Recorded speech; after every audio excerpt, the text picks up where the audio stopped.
ایمان والا کون، کس کے پاس ایمان ہے، یہ حضور بتا رہے ہیں صلی اللہ علیہ وآلہ وسلم۔ یہ بات اچھی طرح یاد رکھیں، ہمارے پاس خوب نمازیں ہوں، روزے ہوں، حج ہو، زکوٰۃ ہو، اور اگر ایمان نہ ہو تو یہ ساری عبادتیں اللہ پاک رد فرما دے گا اور جہنم میں ڈال دے۔ بلکہ نماز روزہ تو بہت چھوٹی چیز ہے اس نسبت کے آگے جسے نسبت رسول کہتے، کہ اگر کوئی نبی کا بیٹا بھی ہو اور اس کے پاس ایمان نہ ہو تو اللہ اس کو بھی جہنم میں ڈال۔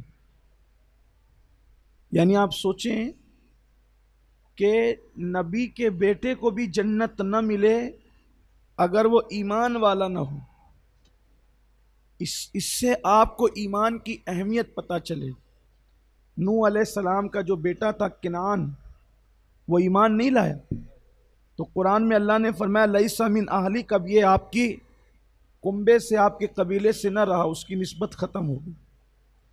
اسی طرح اور بھی نبی کا سگا چچا ہو، ایمان نہ لائے، وہ بھی جہنم میں جائے گا۔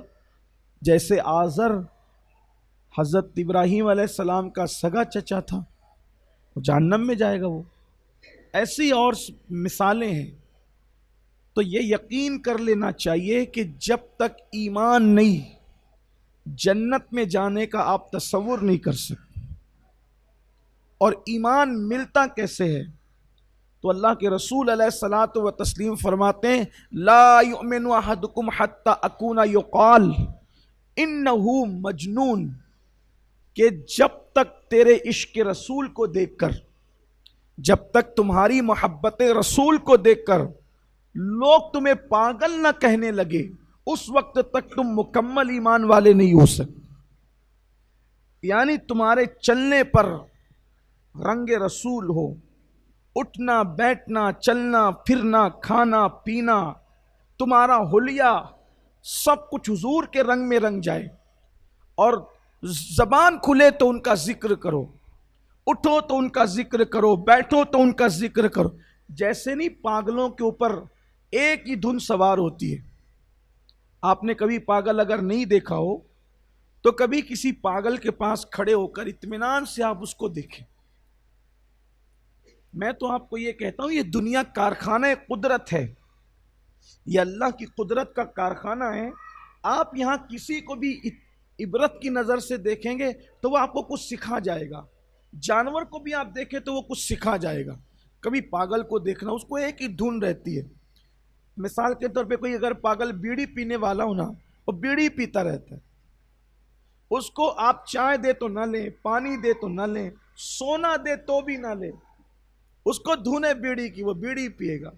آپ دیکھ لیں، ہمارے یہاں بہت سارے پاگل ہیں ایسے ہم نے دیکھے ہیں، تو ہم تو پاگلوں کا مذاق اڑاتے ہیں، کبھی ان کو غور سے دیکھیں، وہ بھی آپ کو کچھ سکھا جائے۔ تو پاگل کہتے ہیں اس کو ہے جس کو کوئی ایک دھن سوار ہو جائے۔ وہ پتھر مارے گا تو پتھر ہی مارے گا، وہ گالی دے گا، گالی دینے پر آئے گا تو گالی دے گا، اور ایسی ایسی کوالٹی کی دے گا کہ کبھی آپ نے خواب میں بھی نہیں سوچا ہو، لیکن دے گا وہ، اس کو دھن سوار ہوگی، جو دھن سوار ہوگی وہ وہی کرے گا۔ اب حضور فرماتے ہیں صلی اللہ علیہ وآلہ وسلم کہ تجھ پہ عشق رسول کی ایسی دھن سوار ہو جائے، تجھ پہ رسول اللہ کے عشق کا ایسا غلبہ ہو جائے کہ جو دیکھے گا اس کو تو وہی دھن سوار ہے، یہ تو محبوب ہی کی دھن میں ہے۔